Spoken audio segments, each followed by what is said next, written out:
Pauvre, tu te réveilles le matin, mais tu te rappelles que tu as oublié de prier avant de dormir. Que faire dans ce genre de cas-là?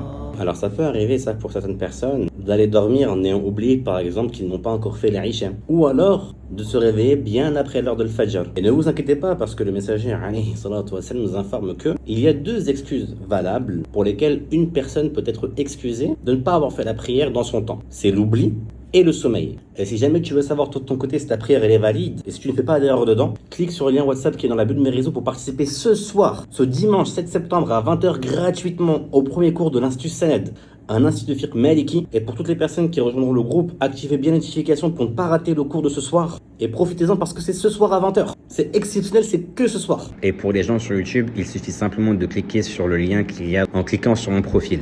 Attention, on parle ici de l'oubli sincère et du sommeil sincère. Ça veut dire si la personne de base c'est quelqu'un qui est habitué à se lever pour faire le fajr à l'heure et qui a une fois où, qadar Allah, elle s'est pas du tout réveillée, alors dans ce cas, elle fait le fajr dès qu'elle s'est réveillée et elle sera excusée. Et pour l'oubli, c'est pareil. Si c'est une personne qui de base elle prie et que un jour elle a complètement oublié de faire la prière dans son temps, alors ce n'est pas grave tant qu'elle la rattrape dès le moment où elle s'en rappelle, même si c'est un jour ou deux après. Par exemple, si tu as oublié de faire l'Asr dans son temps et que l'heure de Maghreb vient, tu peux aller à la mosquée, eux ils font le Maghreb et toi tu les accompagnes avec la volonté de faire l'Asr. Parce que oui, si c'est un oubli sincère, tu vas pas prier le Maghreb avant de faire l'Asr, tu comprends? Donc quand eux terminent de faire le Maghreb, toi tu continues parce que tu as eu l'intention de faire l'Asr et tu feras le Maghreb par la suite.